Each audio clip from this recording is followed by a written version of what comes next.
4.000 anos. 4.000 anos de terror noturno, de corpos pálidos emergindo de túmulos, de sangue derramado sob a lua cheia, de sedução mortal e beleza imortal. Nenhuma outra criatura conseguiu permanecer no imaginário humano por tanto tempo. Nenhuma outra figura mitológica atravessou milênios, culturas e continentes, mantendo seu poder absoluto sobre nossas mentes. O vampiro não é apenas uma lenda, é um arquétipo primordial, o predador eterno, a morte que caminha, o desejo proibido personificado. E sua história começa muito antes de Drácula, muito antes da Transilvânia. Começa nas sombras mais antigas da civilização humana. China, século I a.C. Manuscritos descrevem o Jiangxi, cadáver ambulante com pele verde branca e unhas longas e negras. Não caminha, salta, braços estendidos para frente, persegue vítimas durante a noite, alimenta-se de energia vital, Qi, essência humana. Moradores deixavam corpos ao sol antes do enterro, proteção. Se o cadáver permanecesse na sombra, poderia ser possuído por espírito maligno, transformar-se em Jiangxi. Os chineses combatiam com alho, sal e água benta. Sons familiares, mesmas armas usadas contra vampiros europeus 3.000 anos depois. Como culturas separadas por oceanos desenvolveram defesas idênticas contra ameaças similares?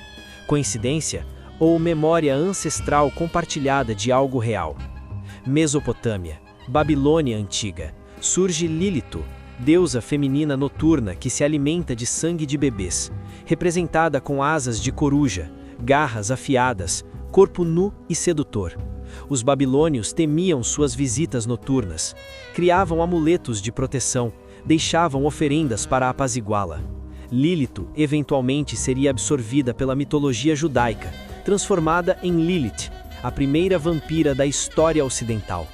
De acordo com textos apócrifos judaicos, Lilith foi a primeira esposa de Adão, criada do pó da terra, igual a ele, não de sua costela.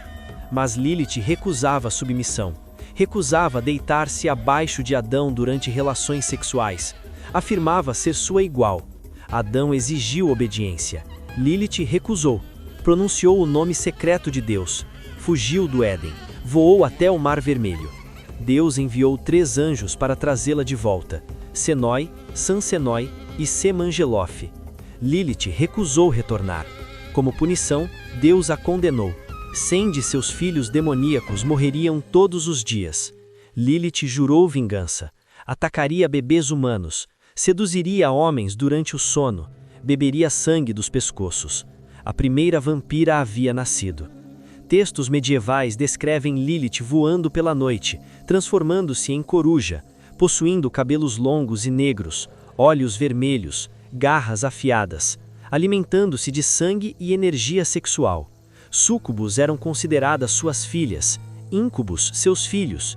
100 nasciam por dia, alimentavam-se de energia desprendida durante ato sexual e de sangue humano.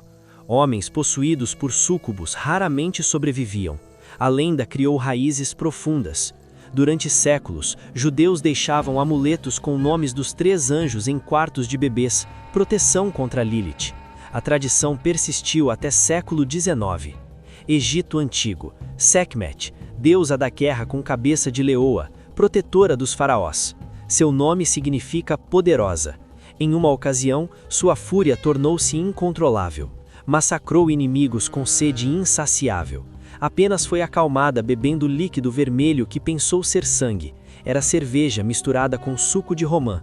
Bebeu 7.000 jarros. Ficou embriagada, parou de matar. Mas a imagem permaneceu. Deusa sedenta de sangue, impossível de controlar, precisando fluido vital para satisfação. Grécia Antiga. Lamia, rainha amante de Zeus. Hera descobriu traição. Em vingança, matou todos os filhos de Lamia. A rainha enlouqueceu de dor. Zeus concedeu a habilidade de remover próprios olhos, assim poderia descansar. Mas Lamia transformou-se em monstro. Passou a devorar crianças de outras mulheres, bebendo seu sangue, vingança eterna contra a humanidade. Empusa, outra criatura grega, filha de Hecate, seduzia homens jovens. Após relação sexual, revelava sua verdadeira forma, monstruosa. Drenava sangue das veias. Possuía um pé de bronze, outro de burro. Strix, pássaro noturno romano que se alimentava de carne e sangue humano, especialmente crianças. Voava silenciosamente pela noite, entrava em casas, atacava enquanto vítimas dormiam. Escavações em cemitério romano do século V revelaram ritual perturbador. Esqueleto de criança de 10 anos, pedra inserida na boca, prática destinada a impedir que o corpo se levantasse da morte. Prevenção contra vampirismo, medo tão antigo quanto Roma. América pré-colombiana, Mesoamérica, Camazote, deus morcego maia, corpo humano, cabeça de morcego. Saía do submundo durante a noite, matador impiedoso, sedento de sangue. Decapitava vítimas com garras afiadas, bebia vorazmente. Os astecas realizavam sacrifícios humanos, derramavam sangue para alimentar os deuses. Conceito de sangue como essência vital, oferenda sagrada, paralelo perturbador com o vampirismo europeu. Mas nenhum vampiro é mais famoso que Drácula, e Drácula tem raízes históricas sangrentas. Vlad Tepes, Vlad III da Valáquia, nascido em Transilvânia por volta de 1431, filho de Vlad Dracul, membro da Ordem do Dragão, organização dedicada a deter o avanço otomano na Europa. Dracul significa dragão em romeno, também significa diabo. Drácula, filho do dragão, filho do diabo. Vlad passou sua infância como refém no Império Otomano, garantia de lealdade de seu pai. Em 1447, pai e irmão mais velho foram assassinados. Vlad retornou à Valáquia, conquistou o trono em 1456. Reinou 6 anos. 6 anos de terror absoluto. Vlad adorava empalar inimigos.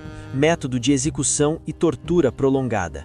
Esteca de madeira inserida pelo ânus, atravessando o corpo, saindo pela boca, ou pelo peito, ou abdômen. Variava. Às vezes empalava bebês no peito das mães, crianças sozinhas, mulheres grávidas, mercadores, nobres, qualquer um que o desagradasse.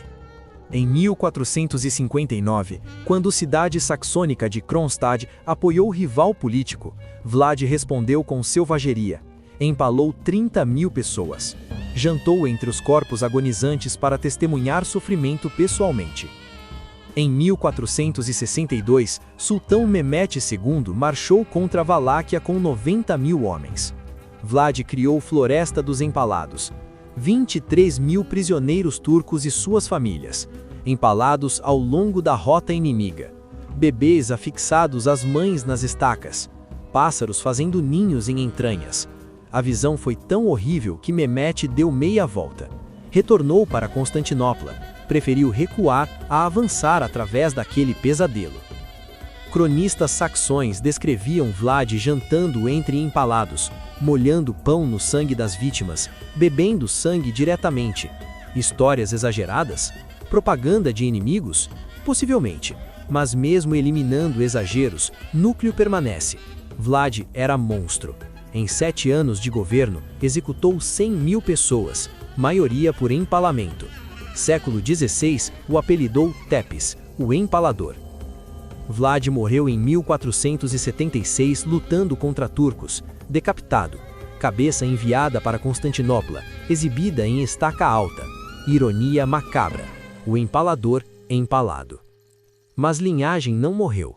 Elizabeth Bathory nasceu em 1560 na Hungria. Família poderosa, educação privilegiada.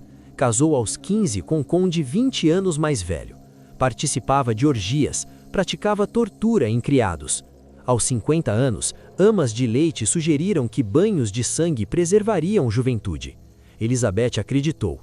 Por 11 anos, assassinou jovens, maioria camponesas, algumas nobres.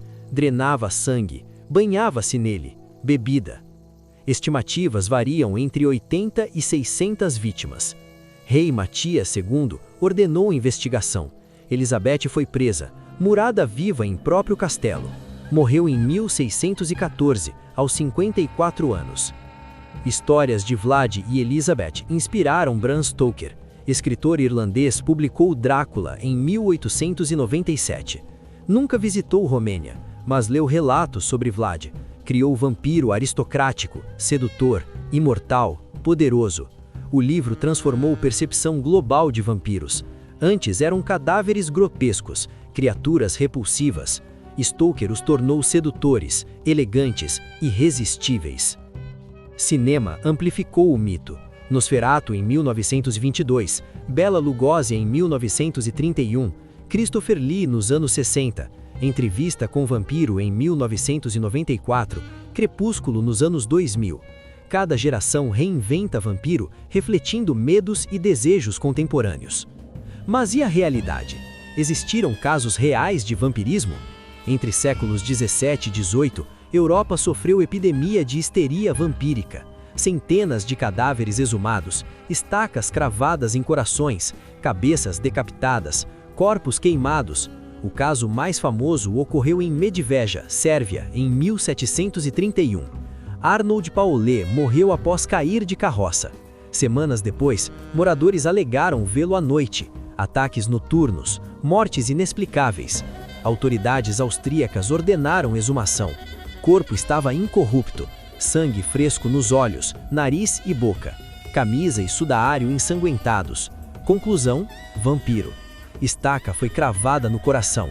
Corpo emitiu grito. Foi queimado. Cinzas espalhadas. Em 3 meses, 17 pessoas morreram. 12 corpos exumados estavam incorruptos, cheios de sangue, pele renovada, unhas crescidas, cabelo longo. Médicos austríacos concluíram: vampiros. Todos foram destruídos. Em 2012, antropólogo Matteo Borrini encontrou crânio de mulher em uma ilha veneziana. Tijolo inserido na boca. Prática medieval para matar vampiros. Remover sudário da cabeça. Vampiro usava como alimento. Substituir por tijolo. Vampiro não poderia se alimentar. Morreria de fome.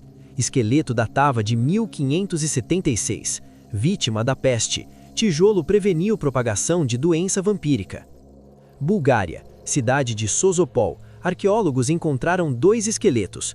Barras de ferro atravessando peitos. Prática para impedir que os mortos se levantassem. Mais evidências em Perpericon. Corpos medievais com ferros cruzados sobre os seios. Explicações modernas tentam racionalizar. Raiva, doença que causa hidrofobia, aversão à luz, comportamento agressivo. Porfíria, condição que causa sensibilidade extrema à luz solar, pele pálida, dentes vermelhos por acúmulo de porfirinas. Catalepsia, estado de animação suspensa que simula a morte. Pessoas enterradas vivas, acordavam em caixões, tentavam escapar. Corpos encontrados em posições estranhas, sangue na boca, explicado como vampirismo. Mas explicações médicas não capturam a essência do mito. Vampiro representa mais que doença mal entendida. Representa nossos medos primordiais. Medo da morte, do desconhecido, do predador invisível. Representa também desejos proibidos, imortalidade, poder, sedução, liberdade das restrições morais. Vampiro é o rebelde definitivo. Rejeita a morte, rejeita o envelhecimento, rejeita as regras humanas, vive eternamente, possui força sobre-humana, seduz qualquer um, é livre, absolutamente livre. E isso fascina, aterroriza e fascina simultaneamente. Por isso vampiros persistem, por isso atravessam séculos sem perder poder, por isso cada geração os reinventa. Lilith, Lâmia, Zheng-Shi, Vlad Tepes, Elizabeth Bathory, Drácula, Lestat, Edward Cullen, todos são vampiros, todos são espelhos, refletindo medos e desejos de suas épocas. E enquanto a humanidade temer a morte e desejar imortalidade, vampiros viverão eternamente, como sempre fizeram, como sempre farão, porque vampiros não morrem, nunca morreram e nunca morrerão.